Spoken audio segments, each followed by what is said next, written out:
Bugünkü dərsimiz sizinlə turşulardır. Turşular nədir? Turşular hidrogen atomu və turşu qalığından ibarət maddələrdir. Deməli, hidrogen atomu və turşu qalığı, hidrogen atomu və turşu qalığı, hidrogen atomu və turşu qalığı. Hidrogen atomu çıxdıqdan sonra qalan hissə turşu qalığı adlanır. Bu turşuya baxaq. Bu turşuda bir hidrogen atomu var. Çıxdıqdan sonra flor turşu qalığı qalır. Bu turşuda isə 2 hidrogen atomu var. Və bu çıxdıqdan sonra 2 hidrogen atomu çıxdıqdan sonra turşu qalığı geriyə qalır. Biz bu turşu qalığının oksidləşmə dərəcəsini və valentliyini çıxan hidrogen atomlarının sayı ilə müəyyənləşdirə bilirik. Necə? Baxın, burada bir hidrogen atomu var. Deməli, bu turşunun valentliyi həmçinin oksidləşmə dərəcəsi 1 olasıdır. Hidrogen müsbət 1 olduğu üçün müsbət 1, bu turşu qalığı isə mənfi 1 olasıdır.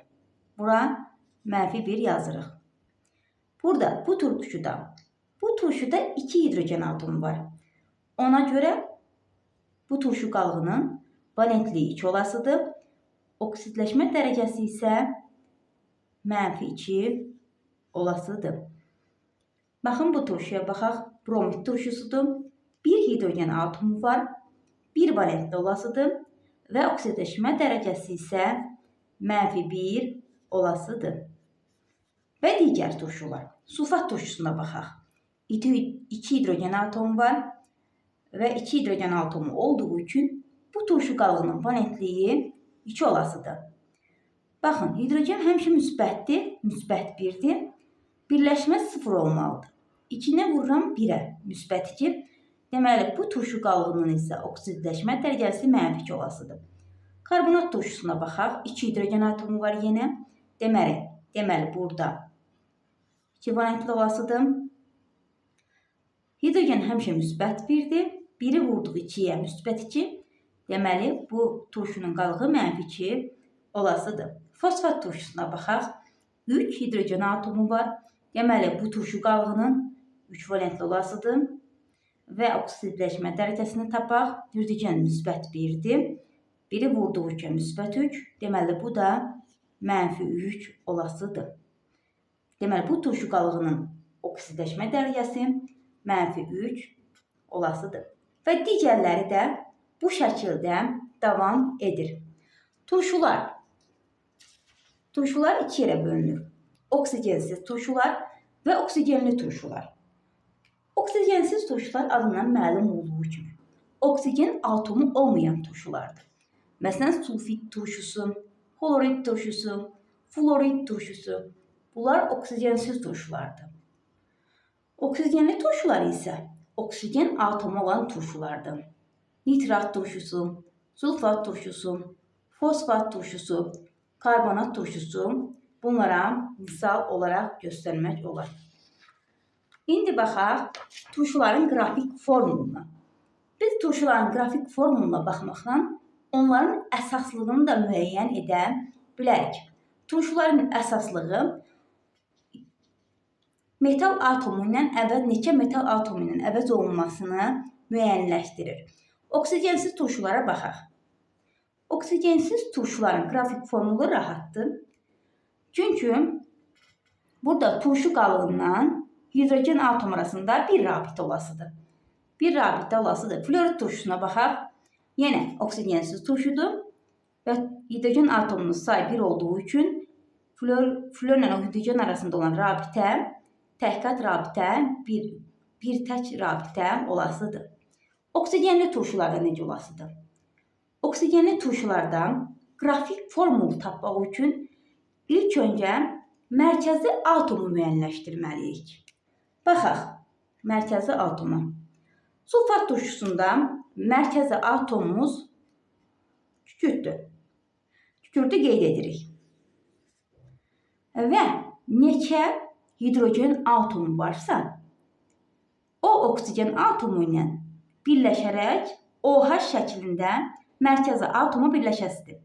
2 hidrogen atomu var və OH şəklində mərkəzi atoma birləşəsidir.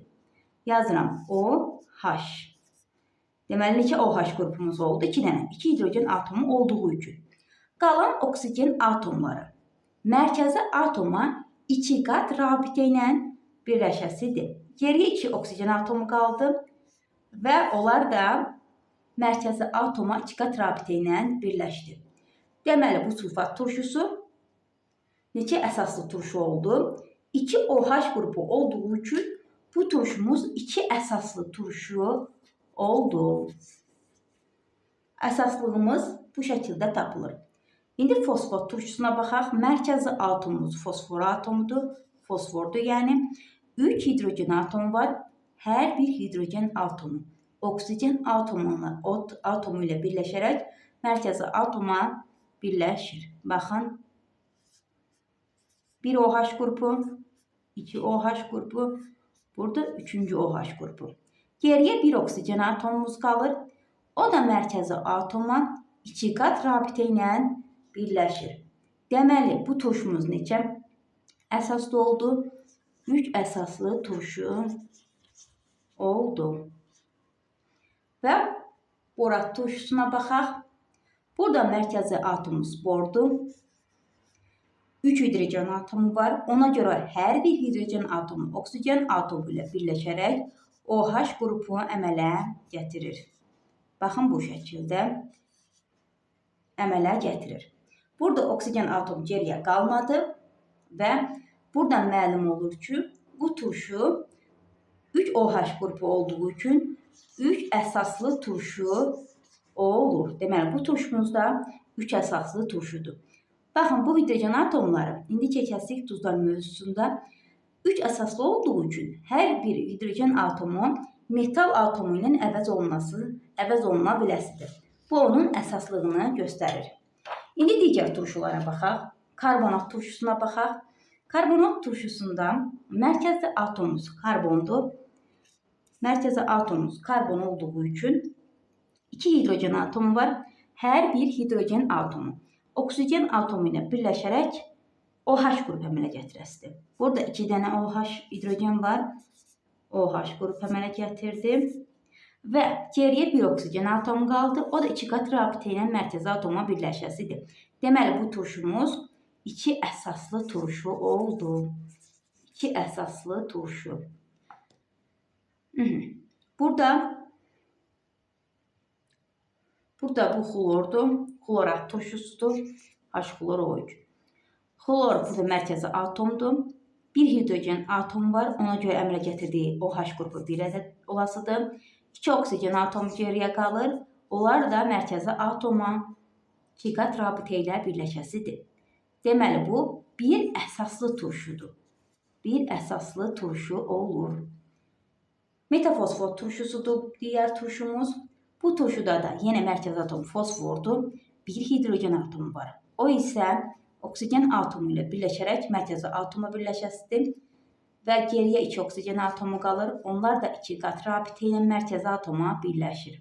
Deməli, bu turşumuzda bir OH qrupu olduğu üçün bir əsaslı turşu olur. İstisnalarımız var. Bunlar biri fosfit turşusudur, digəri hipofosfit turşusudur. Baxın, bu hipofosfitdir, bu da fosfit turşusudur. Hipofosfit turşusuna baxaq. Hipofosfit turşusunun mərkəzi atomu fosfordur. Ancaq bu turşuda 3 hidrogen atomu olmağına baxmayaraq bir hidrogen atomu OH qrupu əmələ gətirəsidir.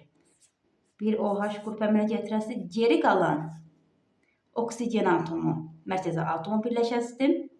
2 qat rabitədən 2 qat rabitə ilə digər hidrogen atomlarda tək qat rabitə ilə fosfora mərkəzi atoma birləşəsidir. Və gördüyümüz kimi bu turşumuz, yəni hipofosfit turşumuz bir əsaslı olacaq. Digər turşuya baxaq. Fosfit turşusudur. Mərkəzi atomumuz fosfordur. Burada 2 hidrogen atomumuz OH qrupu əmələ gətirir. Mərkəzi atoma birləşir. Geriyə bir oksigen atomu qalır. Orada 2 qat rabitə ilə birləşir və bir hidrogen atomu qalır. O da mərkəzi atoma tək qat rabitə ilə birləşəsidir. Deməli, burada 2 OH qrupu olduğu üçün bu turşumuz 2 əsaslı turşu adlanır. İki əsaslı turşu olasıdır. Baxın, bunlar ikisi turşuda istisnalardır. Ona görə bunları yadda saxlayaq. Hər bir turşudan fosforun valenti 5-dir. Valent bu, rabitələrin sayı ilə müəyyən olunur. Bilirsiniz, kimya rabitə dərsində öyrənmişdik. Hər rabitə, hər bir xətt həmin elementin valentliyini göstərir. Məsələn, oksigen valenti 2-dir, 2 qat rabitədir. Hidrogen bir valentdə olduğu üçün tək rabitə ilə birləşəsidir. Və adlandırılması. Necə adlandırırıq? Oksigenli və oksigensiz turşu olmasına diqqət yetiririk. Çünki oksigensiz turşuları adlandırarkən sonuna id şəkilçisi əlavə edirik. Məsələn, xlor turşusunundur, xlorun əmələ gətirdiyi turşudur. Buna adlandırasıq xlorid turşusu. Kükürdün əmələ gətirdiyi turşudur. Buna adlandırasıq sulfid. Baxın, id şəkilçisi. Florun əmələ gətirdiyi turşudur. Bu da adlanır florid turşusu. Və digərləri də bu şəkildə adlanır. Bromid olsun, yodid olsun. Bu şəkildə adlanasıdır. Oksigenli turşular. Oksigenli turşular biraz qarışıqdır. Bunların həm ön şəkilçiləri var, həm də sonuna əlavə olunan şəkilçilər var. Ön şəkilçilər olaraq per istifadə olunur. Bu da oksigenin sayı çox olduqda istifadə olunur. Hipo ön şəkilçisi var. Oksigenin sayı az olduqda istifadə olunur. Sonuna isə at və iş şəkilçisindən istifadə olunur. Bunlar hər bir turşuda fərqlilik göstərir. Hər bir elementin əmələ gətirdiyi turşuda fərqlilik göstərir. Ona görə də hər bir elementin əmələ gətirdiyi turşular ayrı-ayrı baxmaq lazımdır. Azotun əmələ gətirdiyi turşulara baxaq. Azotdan olan turşulara baxaq. Məsələn, bu turşu. 2 dənə turşu verilibdir. Oksigen sayı 1-dir. Birinci turşuda adlanır nitrit. Bu turşunun adı nitrit. Nitrit. Gördüğünüz kimi oksigen sayı azdır. Ona görə nitrit, id şəkilçisi. Digər turşumuz isə nitrat olasıdır. Nitrat. Nitrat olasıdır. Deməli, birinci turşumuz nitrit oldu. Digərimiz isə nitrat adlamasıdır. İndi fosforun turşularına baxaq. Fosforun turşularında əgər hidrogen 4 dənə, fosfor 2 dənə, oksigen sayı 7 dənə olanda bu ən yüksək, turşunun ən yüksək dərəcəsidir. Bunu adlandırırkən pirofosfat turşusu deyəsirik. Pirofosfat turşusu adlanasıdır. Bu orta fosfat turşusudur. Orta sözünü deyəsirik. Orta fosfat turşusu deyiləsidir bu turşunun adı. Digəri isə id şəkilçisi əlavə eləyəsiyəm. Fosfid id şəkilçisi turşusu.